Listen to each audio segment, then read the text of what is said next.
चलिए आज हम लोग पढ़ेंगे mirror lecture 2।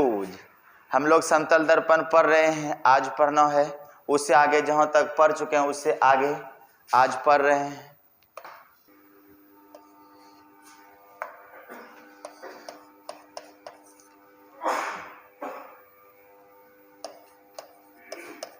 Lecture 2 for mirror.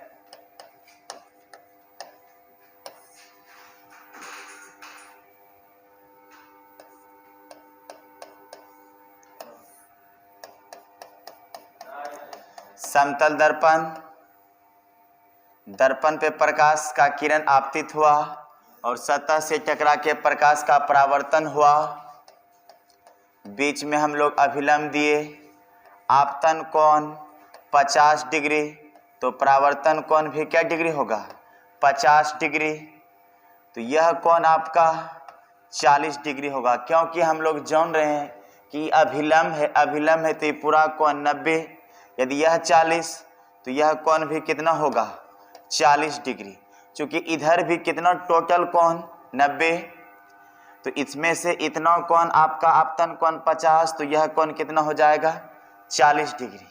तो इससे हम लोग कॉन्सेप्ट लिख सकते हैं कि यदि यह कोई दर्पण है, यह कोई दर्पण है और दर्पण पे प्रकाश का किरण आपतित हुआ और सतह से टकरा के प्रकाश का परावर्तन होगा, इसके बीच में हम लोग अभिलंब दिए। यदि आपतन कोण I तो परावर्तन कोण और आपतन कोण बराबर होगा। प्रकाश के परावर्तन का दूसरा नियम क्या कहता है कि आपतन कोण परावर्तन कोण के बराबर होता है। आपतन कोण I तो परावर्तन कोण भी I बोल सकते हैं। और यहाँ हम लोग पढ़ चुके, यदि यह कोण 50 तो यह कोण 40, आपतन परावर्तन बराबर, यह 50 तो यह भी 50, तो यह 40 तो यह कोण भी क्या होगा? 40। तो हम लोग जान सकते हैं यदि यह कोण थीटा होगा तो यह कोण भी कितना होगा? थीटा होगा। यदि यह कोण थीटा होगा तो यह कोण भी क्या हो जाएगा? थीटा। तो इससे स्पष्ट है कि यह कोण आपस में बराबर होता है और यह कोण इनके साथ आपस में क्या होगा? बराबर होगा। एक एग्जाम्पल से हम लोग एक क्वेश्चन बना लेते हैं। यह कोई आपका समतल दर्पण हुआ, इस पे प्रकाश का किरण आपतित हुआ और सतह से टकरा के प्रकाश का किरण क्या हो गया? परावर्तित। आपतन कोण 50 डिग्री, तो परावर्तन कोण भी क्या डिग्री होगा? 50 डिग्री होगा। आपसे यदि यह कोण का मान पूछे तो यह कोण का मान दिए x बराबर वाट, तो x बराबर कितना होगा? x बराबर हो जाएगा 40 डिग्री। कि हम लोग जान चुके हैं कि यह अभिलंब है। अभिलंब तो यहाँ से यहाँ तक पूरा कोण 90 में से इतना कोण आपका 50 डिग्री, तो यह 50 तो यह कोण कितना होगा? 40। 90 में से 50 को घटा लिए तो यह कोण कितना हो गया? 40। और इस कोण को कहा जाता है, इस कोण को कहा जाता है पृष्ठ सर्पी कोण। इस कोण को क्या कहते हैं हम लोग? पृष्ठ सर्पी कोण। इंग्लिश में एंगल ऑफ ग्लांस या grazing angle, angle of glance या नहीं तो ग्रेजिंग एंगल, इसी कोण को हम लोग क्या बोलेंगे? Grazing angle. तो ग्रेजिंग एंगल तक हम लोग क्या किए? समझ चुके। चलिए देख लीजिए, यह प्रकाश की किरण आपतित हुआ, दर्पण से टकरा के परावर्तित हुआ। आपतन कोण 50 तो परावर्तन कोण भी 50, तो यह कोण कितना होगा? 90 - 50 40। तो इधर भी यह कोण कितना हो जाएगा? 90 - 50 तो 40 डिग्री। इससे स्पष्ट है कि यह कोण और यह कोण बराबर होता है। तो यह कोण यदि थीटा तो यह कोण भी क्या हो जाएगा? थीटा। इसी थीटा को हम लोग क्या बोलेंगे? एंगल ऑफ ग्लांस, मतलब पृष्ठ सर्पी कोण। पृष्ठ सर्पी कोण यह जो है सतह और परावर्तित किरण के बीच, इनको हम लोग बोलेंगे दर्पण का सतह। क्या बोलेंगे? सतह। और यह जो किरण है आपका परावर्तित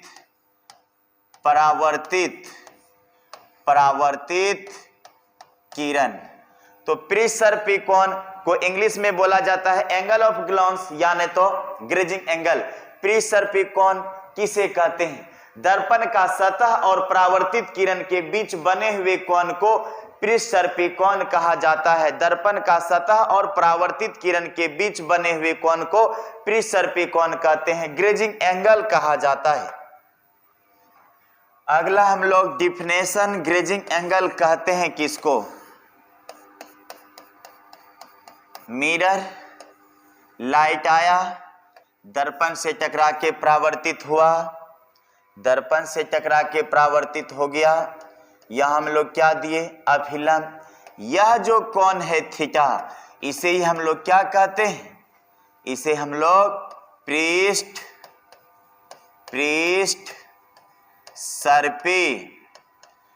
सर्पी कोण, इंग्लिश में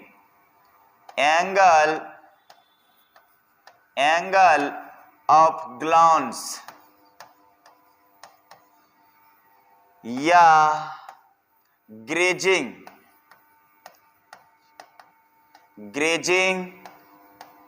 एंगल। तो अब इस हम लोग लिख लेते हैं, दर्पण का सतह तथा परावर्तित, दर्पण का सतह तथा परावर्तित किरण के बीच के कोण को, दर्पण का सतह तथा परावर्तित किरण के बीच के कोण को पृष्ठ सर्पी कोण कहा जाता है। याद रखेंगे, पृष्ठ सर्पी कोण कहते हैं किसको? दर्पण का सतह और यह जो किरण है आपका, इसको हम लोग क्या बोलेंगे? परावर्तित किरण। दर्पण का सतह तथा परावर्तित किरण के बीच के कोण को, दर्पण का सतह और परावर्तित किरण के बीच के कोण को हम लोग क्या कहेंगे? पृष्ठ सर्पी कोण। यदि यह कोण थीटा, तो यह कोण देखिए, यदि यह कोण आपका आई होगा, तो यह कोण भी आपका क्या? आई। चूंकि हम लोग जानते हैं कि आपतन कोण परावर्तन कोण के बराबर होता है, तो यह आपका आपतन कोण हुआ। अभिलंब और आपतित किरण के बीच के कोण को आपतन कोण, अभिलंब और परावर्तित किरण के बीच के कोण को परावर्तन कोण। आपतन कोण परावर्तन कोण बराबर होता है। यदि यह कोण थीटा, तो यह कोण भी थीटा ही होगा, यह कोण भी क्या हो जाएगा? थीटा। चलिए अगला पॉइंट हम लोग अब पढ़ेंगे,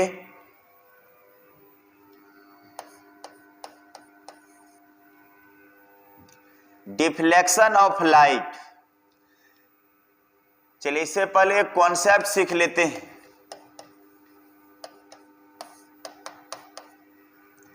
ये हुआ समतल दर्पण। यदि प्रकाश आया, सतह से टकरा के गया, इसके बीच में अभिलंब। यदि प्रकाश 20 डिग्री पे आपतित हुआ, तो प्रकाश परावर्तित जो होगा वह भी क्या डिग्री पे? 20 डिग्री पे। आपतन कोण 20, तो परावर्तन कोण भी क्या डिग्री होगा? 20 डिग्री होगा। ये पहला कॉन्सेप्ट। कॉन्सेप्ट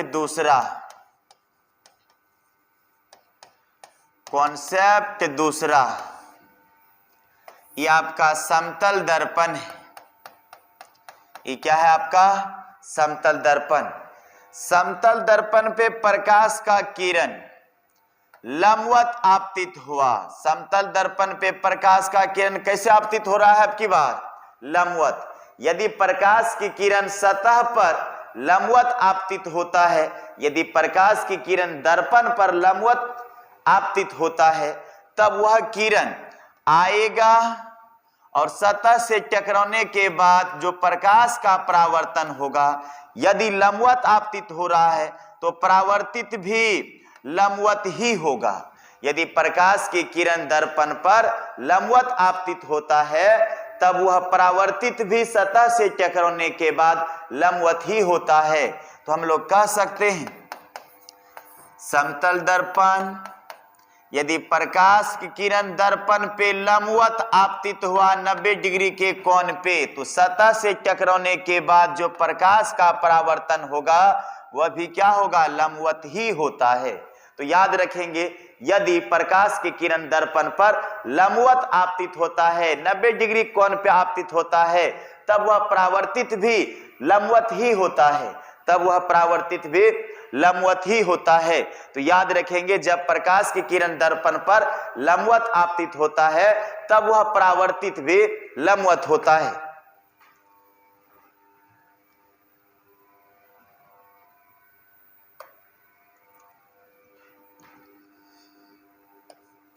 अगला पॉइंट है आपका डिफ्लेक्शन। Deflection of light.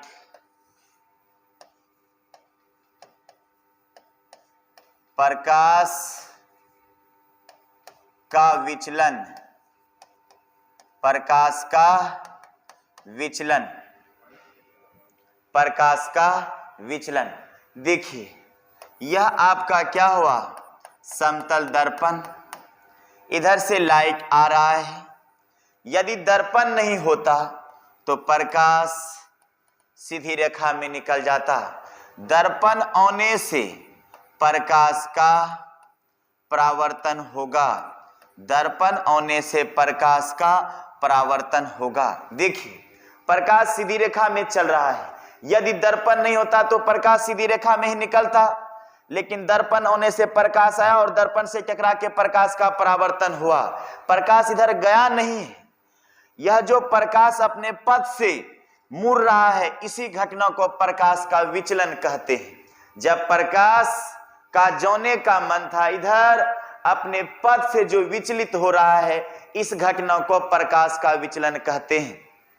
प्रकाश दर्पण पे आपतित हुआ और सतह से टकरा के परावर्तित हुआ, लेकिन प्रकाश चल रहा था इस पथ पे, इस पथ से जो विचलित हुआ है, इस पथ से विचलित हुआ है, इस घटना को हम लोग क्या कहेंगे, प्रकाश का विचलन कहेंगे। इस घटना को हम लोग क्या बोलेंगे, प्रकाश का विचलन।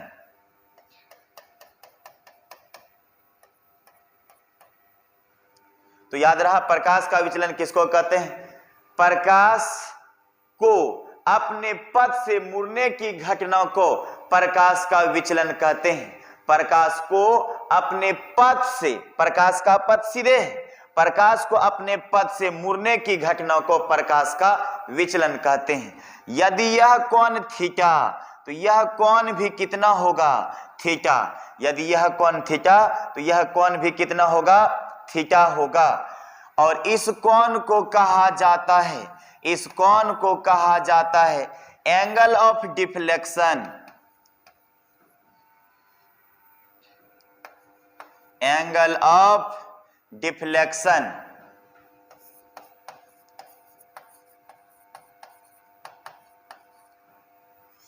तो याद रहा, एंगल ऑफ डिफ्लेक्शन मतलब प्रकाश का विचलन। हिंदी में बोलेंगे इनको विचलन कोण। एंगल ऑफ डिफ्लेक्शन को हिंदी में क्या बोला जाता है, विचलन कोण। विचलन कोण। देखिए, प्रकाश सीधी रेखा में गुजर रहा था, दर्पण आने से प्रकाश इधर नहीं गया होगा, प्रकाश का परावर्तन हुआ। यह जो कोण बना, प्रकाश कितना कोण से विचलित हो रहा है, इसी कोण को कहा जाता है विचलन कोण। प्रकाश अपने पथ से जितना कोण से विचलित हो रहा है, मुड़ रहा है, इसी कोण को हम लोग क्या कहेंगे, विचलन कोण। विचलन कोण को डेल्टा से सूचित किया जाता है। विचलन कोण को डेल्टा से विचलन कोण को डेल्टा से सूचित किया जाता है। विचलन कोण को डेल्टा से सूचित किया जाता है। विचलन कोण को डेल्टा से सूचित किया जाता है। तब यह डेल्टा का मान कितना होगा? यही पूरा कोण आपका क्या है? विचलन कोण। तो विचलन कोण डेल्टा बराबर theta plus theta, theta plus theta. तो क्या हो जाएगा? डेल्टा बराबर 2 थीटा। याद रखेंगे इतना को कोण जो थीटा है इसको बोला जाता है एंगल ऑफ ग्लांस। तो पृष्ठसर्पी कोण के रूप में, पृष्ठसर्पी कोण के रूप में विचलन कोण का सूत्र क्या बोलेंगे? डेल्टा बराबर 2 थीटा, डेल्टा बराबर 2 थीटा।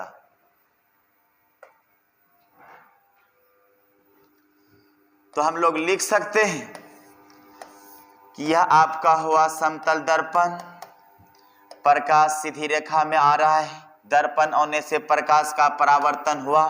यदि दर्पण नहीं आता तो प्रकाश सीधी रेखा में ही निकल जाता। प्रकाश के किरण को अपने पथ से मुड़ने की घटना को प्रकाश का विचलन कहा जाता है और विचलन कोण को डेल्टा से सूचित किया जाता है। इतना को कोण होगा थीटा और यह कोण भी होगा थीटा, इसलिए डेल्टा बराबर 2 थीटा, डेल्टा बराबर 2 थीटा। तो हम लोग लिख सकते हैं डेल्टा बराबर 2 गुना इस थीटा को क्या बोलते हैं हम लोग? पृष्ठ सर्पी कोण, पृष्ठ सर्पी कोण। थीटा को क्या बोला जाता है? इस कोण को दर्पण का सतह और परावर्तित किरण के बीच के कोण को पृष्ठ सर्पी कोण।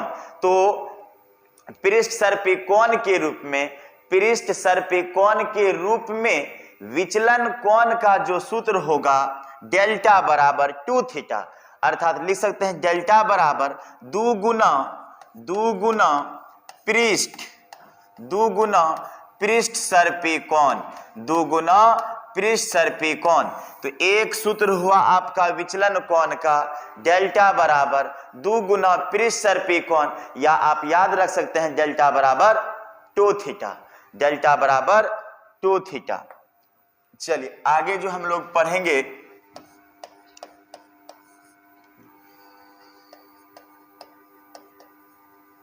अगला कॉन्सेप्ट है आपका प्लेन मिरर। लाइट आया, दर्पण से टकरा के परावर्तन हुआ, इसके बीच में अभिलंब, आपतन कोण आई, परावर्तन कोण और आपतन कोण बराबर होगा। परावर्तन के नियम से आपतन कोण परावर्तन कोण बराबर होता है, इसलिए इसको हम लोग आई मानेंगे, तो इनको भी आई मान सकते हैं। तो यह कोण जो होगा और यह इस पे क्या है? अभिलंब है। तो इतना को कोण क्या हो जाएगा? ये पूरा कोण 90, इतना आपका परावर्तन कोण आई, तो इतना कोण आपका क्या हो जाएगा? 90 माइनस आई। आइए इधर भी ये अभिलंब है तो पूरा कोण 90, इतना कोण आई हो चुका है, तो यह कोण बोलिए कितना होगा? 90। पूरा कोण 90, इतना आई, तो यह जो कोण होगा यह कोण होगा 90 माइनस आई। चलिए अब देखिए, यदि प्रकाश किरण 50 डिग्री पे आपतित होगा तो परावर्तन कोण भी 50 डिग्री होगा। यदि दर्पण नहीं आता तो प्रकाश सीधी रेखा में निकलता, लेकिन दर्पण होने से प्रकाश इधर गया नहीं होगा, दर्पण होने से प्रकाश इधर गया नहीं होगा और प्रकाश इधर चल गया होगा। और यह कोण भी आपका देखिए, यदि यह 90 माइनस आई तो यह कोण भी हो जाएगा 90 माइनस आई। कहां से? शीर्षाभिमुख के तहत, शीर्षाभिमुख के तहत। इसलिए हम लोग बोल सकते हैं, और प्रकाश के किरण को अपने पथ से मुड़ने की घटना को प्रकाश का विचलन कोण कहा जाता है। तो यह पूरा कोण आपका क्या है? पूरा कोण डेल्टा। तो डेल्टा बराबर 90 माइनस आई प्लस 90 माइनस आई, तो डेल्टा बराबर 180 माइनस 2i। विचलन कोण का यह भी सूत्र है, यह है आपका आपतन कोण के रूप में, आपतन कोण के रूप में, आपतन कोण के रूप में। यदि आपसे कोई पूछे कि विचलन कोण का मान होता है तो आप दो बात बोल सकते हैं। विचलन कोण का मान डेल्टा बराबर 2 थीटा, और दूसरा क्या, डेल्टा बराबर 180 डिग्री माइनस 2i। तो विचलन कोण का दो फार्मूला, यह जो है आपका, यह है पृष्ठ सर्पी कोण के रूप में, पृष्ठ सर्पी कोण के रूप में, और यह जो है आपका आपतन कोण के रूप में। तो विचलन कोण का दो फार्मूला हुआ, एक पृष्ठ सर्पी कोण के रूप में डेल्टा बराबर 2 थीटा, और आपतन कोण के रूप में डेल्टा बराबर 180 माइनस 2i। देखिए एक बार फिर से समझ लीजिए, प्रकाश का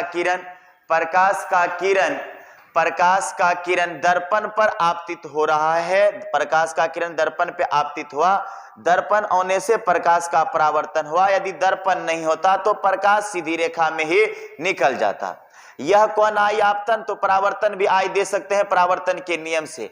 तो ई अभिलंब है, इधर भी आपका कितना ई आई, तो इतना को कोण जो क्या हो जाएगा 90 माइनस आई, ई आई तो यह कोण भी क्या हो जाएगा 90 माइनस आई।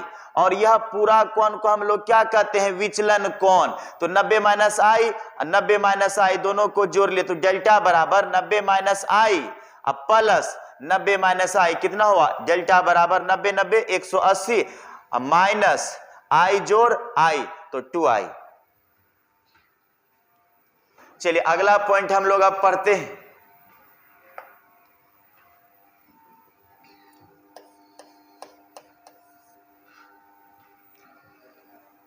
रे डायग्राम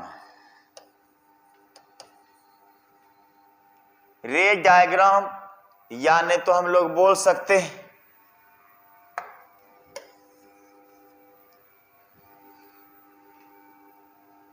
इमेज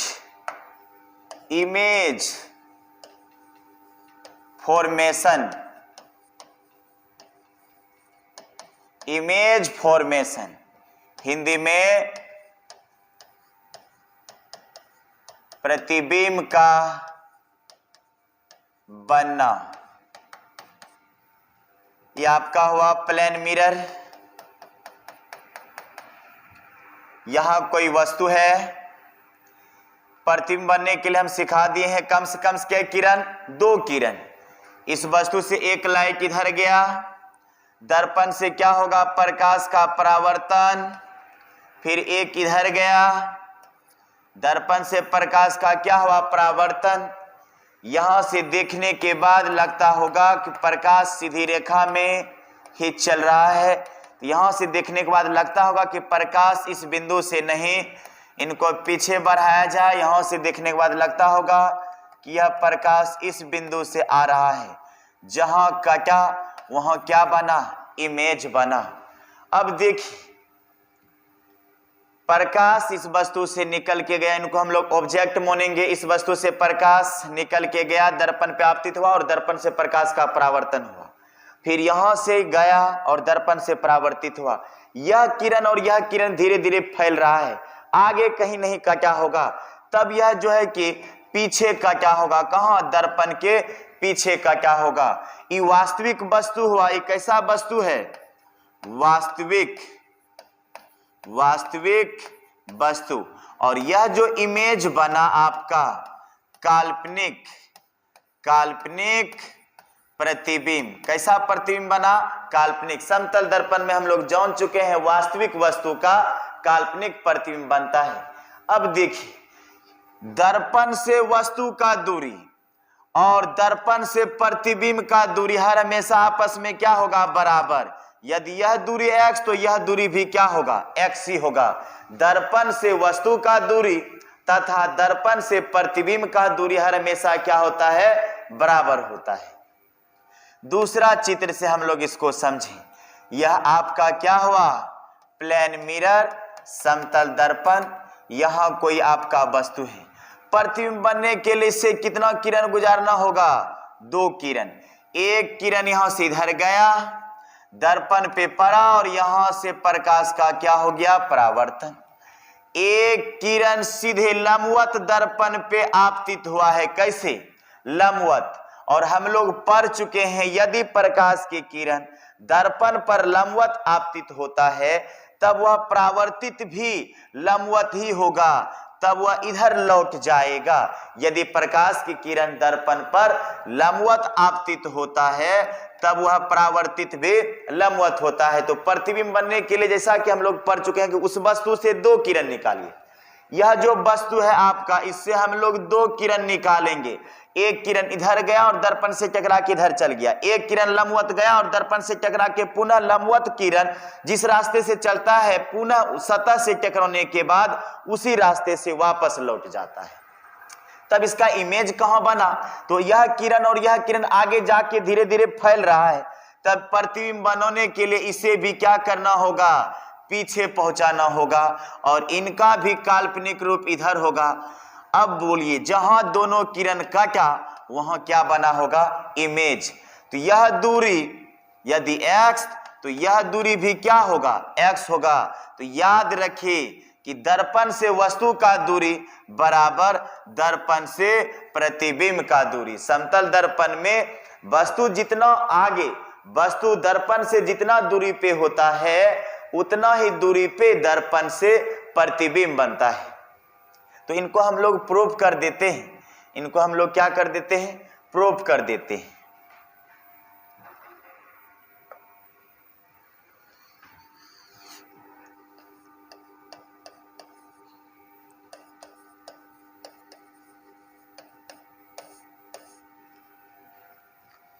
ये आपका समतल दर्पण हुआ।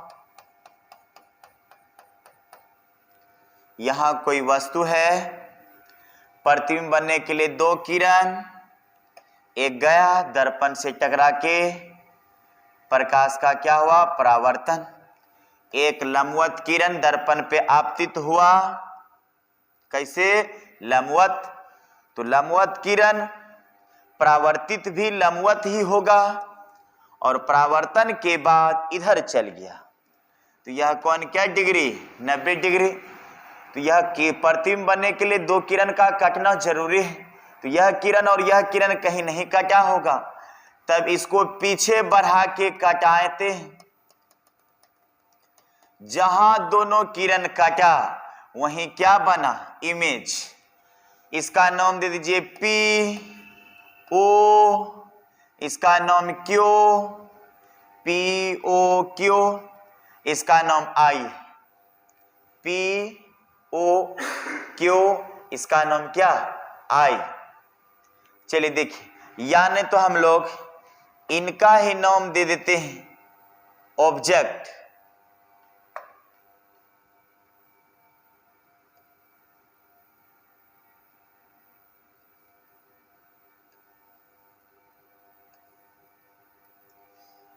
ये वस्तु है इसलिए इसको O मानिए।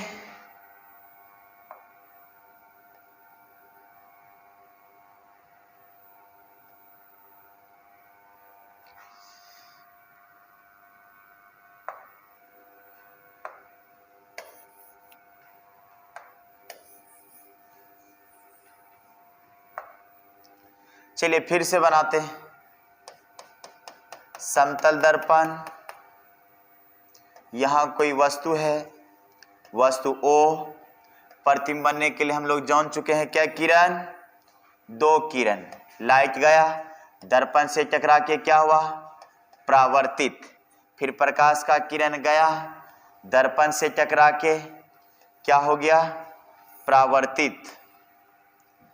अब ये दोनों किरण नहीं कटा होगा, इसको पीछे बढ़ाया जाए, जहां कटा वहीं क्या बना, इमेज बना। तो ये सब हम लोग पढ़ चुके हैं, ये सब हम लोग क्या किए हैं, पढ़ चुके हैं। अब हम लोगों को जो प्रूफ करना है, दर्पण से वस्तु का दूरी। चलिए देखिए, समतल दर्पण यहाँ कोई आपका क्या है, वस्तु, इस वस्तु से एक किरण निकाले, दर्पण से टकराया और परावर्तन हुआ। एक किरण लंबवत दर्पण पे आपतित हुआ और लंबवत ही क्या हो गया, परावर्तित हो गया। तो इसका इमेज पीछे बना होगा, इसका इमेज पीछे बना होगा। यहाँ क्या बना, इमेज। तो वास्तविक वस्तु का काल्पनिक प्रतिबिंब बना। ये वस्तु है, इसको माने हम लोग O, इस बिंदु का नाम P, इस बिंदु का नाम Q, और यह तो क्या हो चुका है, I। तो यह दूरी और यह दूरी क्या होता है, बराबर होता है। वस्तु दर्पण से समतल दर्पण में जितना दूरी पे वस्तु होगा तो प्रतिबिंब भी उतना दूरी पे ही बनता है। चूंकि त्रिभुज OPQ, त्रिभुज OPQ में चलते हैं हम लोग। आइए यहां देखिए, यहां हम लोग अभिलंब डाल सकते हैं। आपतन कोण यदि I तो परावर्तन कोण कितना, R। आपतन कोण I तो परावर्तन कोण R। लेकिन हम लोग पढ़ चुके हैं बट मतलब लेकिन, आपतन कोण बराबर परावर्तन कोण, आपतन कोण बराबर परावर्तन कोण। आइए इस त्रिभुज में यदि यह कोण I है तो यह कोण भी क्या होगा, I। तो जब I बराबर R होता है, आपतन कोण परावर्तन कोण बराबर होता है, इसलिए हम लोग इनको भी दे सकते हैं। यदि यह R तो यह भी आपका क्या होगा, I भी दे सकते हैं। कहां से, यह कोण भी हम लोग I दे सकते हैं।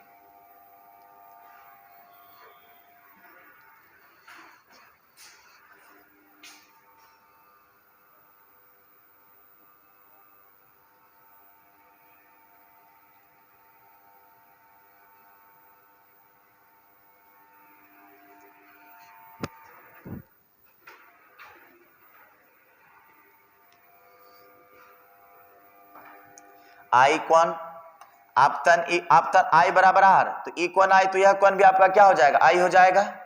इन त्रिभुज और यह कोण 90, तो यह कोण भी आपका क्या होगा, 90 होगा। इन त्रिभुज OPQ तथा त्रिभुज IPQ में, त्रिभुज OPQ तथा त्रिभुज IPQ, इस त्रिभुज में चलिए, दोनों त्रिभुज में क्या क्या हो रहा है। इस त्रिभुज में देखिए कोण OPQ बराबर, इसमें आइए, कोण IPQ बराबर 90 डिग्री, बराबर 90 डिग्री। यह कोण भी 90 है और यह कोण भी क्या है, 90 है। अब आइए, इसमें एक कोण I है, कोण POQ बराबर, कोण POQ बराबर कौन हो जाएगा आपका, कोण PIQ। अब आइए, इस त्रिभुज में OPQ में एक भुजा PQ बराबर, इस त्रिभुज में भी एक भुजा क्या है, IPQ वाले त्रिभुज में भी एक भुजा है आपका PQ। ये कहां से, कॉमन, दोनों त्रिभुज में एक भुजा क्या है, कॉमन है। इसलिए हम लोग कह सकते हैं त्रिभुज OPQ, त्रिभुज OPQ सर्वांगसम त्रिभुज होगा IPQ। और हम लोग पढ़ चुके हैं कि सर्वांगसम त्रिभुज का संगत भुजा क्या होता है, समानुपाती होता है। सर्वंसम त्रिभुज का संगत भुजा समानुपाती होता है।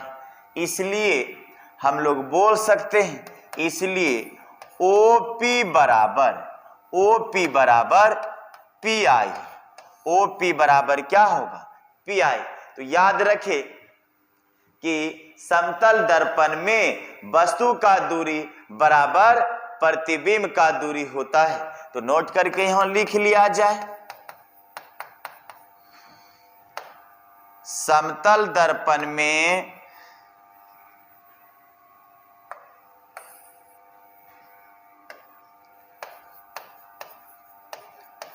समतल दर्पण में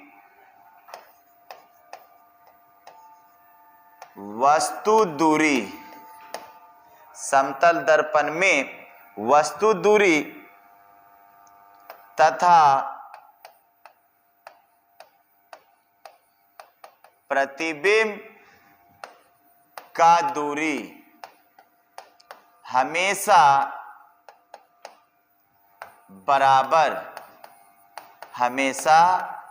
बराबर होता है। समतल दर्पण में वस्तु दूरी तथा प्रतिबिंब का दूरी हमेशा बराबर होता है। तो यह हम लोग प्रूफ कर दिए कि देखिए, आपतन, इधर से प्रकाश का किरण गया और परावर्तित हो गया। आपतन कोण परावर्तन कोण भी बराबर होता है। यदि यह कोण आई तो यह कोण आपका क्या है, आपतन कोण आई तो परावर्तन कोण R, लेकिन R को भी हम लोग क्या बोल सकते हैं, I बोल सकते हैं। यदि यह कोण आए तो यह कोण हो जाएगा I, कहां से, एकांतर कोण के तहत। यदि यह कोण भी R बराबर I तो I भी लिख सकते हैं, यह कोण और यह कोण बराबर होगा संगत कोण के तहत, यह कोण और यह कोण बराबर होगा संगत कोण के तहत। इसलिए यदि यह कोण I, यह कोण I तो यह कोण भी I बोल सकते हैं। तो इस त्रिभुज में देखिए, एक कोण आपका क्या है 90, कोण OPQ, इस त्रिभुज में कोण OPQ भी 90 है, और इस त्रिभुज में आ जा कोण IPQ भी क्या है 90 है। आइए, इस त्रिभुज में एक कोण I और इसमें भी एक कोण क्या हो चुका है, I हो चुका है। तो कोण OPQ बराबर कोण IPQ बराबर 90 लिख लिए। कोण POQ कितना है I, आप यहां दे सकते हैं बराबर क्या I, कोण POQ बराबर I। इस त्रिभुज में आइए, कोण PIQ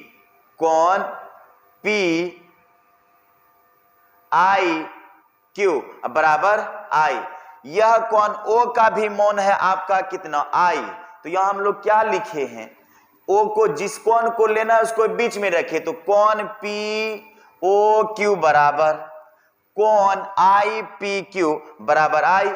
आइए, इस त्रिभुज में भी एक भुजा आपका क्या है PQ, इस त्रिभुज के लिए भी एक भुजा यह क्या है PQ कॉमन। तो यहां लिख लिए कॉमन। इसके आधार पे एंगल साइड के तहत दोनों त्रिभुज क्या हो जाएगा, त्रिभुज OPQ सर्वांगसम त्रिभुज IPQ सर्वांगसम त्रिभुज का संगत भुजा बराबर होता है। इसलिए OP बराबर क्या हो जाएगा, PI हो जाएगा, OP बराबर PI। नोट लिख लिए, समतल दर्पण में वस्तु दूरी तथा प्रतिबिंब का दूरी हमेशा क्या होता है, बराबर होता है। चलिए, अगला जो हम लोग पढ़ेंगे अब आगे जो है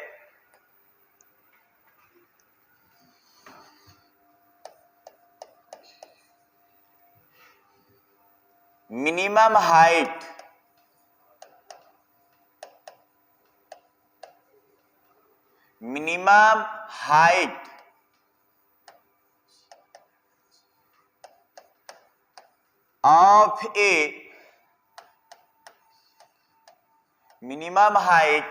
of a plane mirror,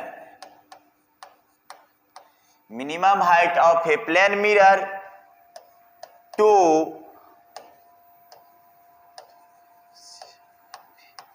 observe full, minimum height of a plane mirror to observe full image, minimum height of a plane mirror to observe full image of a person. Minimum height of a plane mirror to observe full image of a person. Of a person. Minimum height of a plane mirror to observe full image. Minimum height of a plane mirror to observe full image of a person. Hindi में एक आदमी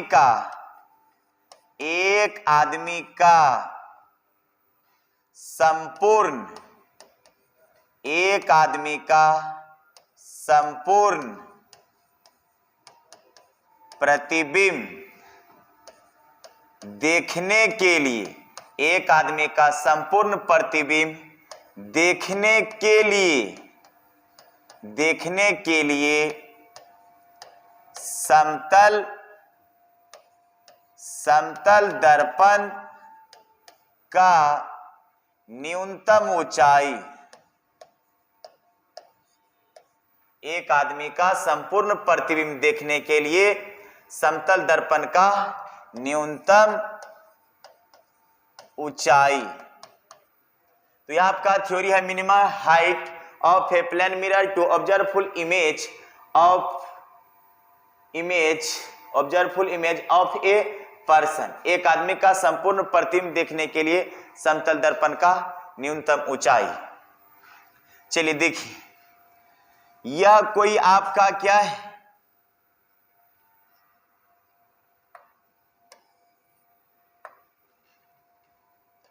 यह आपका क्या है, आदमी। यहां हम लोग एक छोटा सा दर्पण लगाए। ये क्या है, एम एन क्या मोने, दर्पण। और यह क्या है, पर्सन, PERSON, पर्सन मतलब क्या है, आदमी। आदमी का ऊंचाई हम लोग क्या मोने, h। आदमी का ऊंचाई क्या मोने, h। और यह आपका क्या है, समतल दर्पण। यह क्या है, समतल दर्पण। दर्पण का लंबाई या ऊंचाई मोने mn एक समतल दर्पण है। ये आपका क्या है, आदमी। आदमी का ऊंचाई क्या मोने, h। आदमी का ऊंचाई h मान चुके। चलिए, आदमी का ऊपर में क्या होगा, हेड। आदमी का ऊपर में क्या होगा, हेड होगा। आदमी का ऊपर में क्या होगा, हेड। हेड मतलब शीर्ष, हेड मतलब शीर्ष।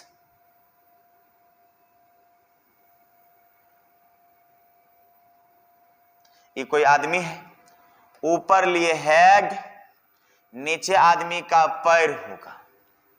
एक आदमी जमीन पे खड़ा है तो ऊपर उसका क्या है, शीर्ष मतलब माथा, नीचे उसका क्या है, पैर।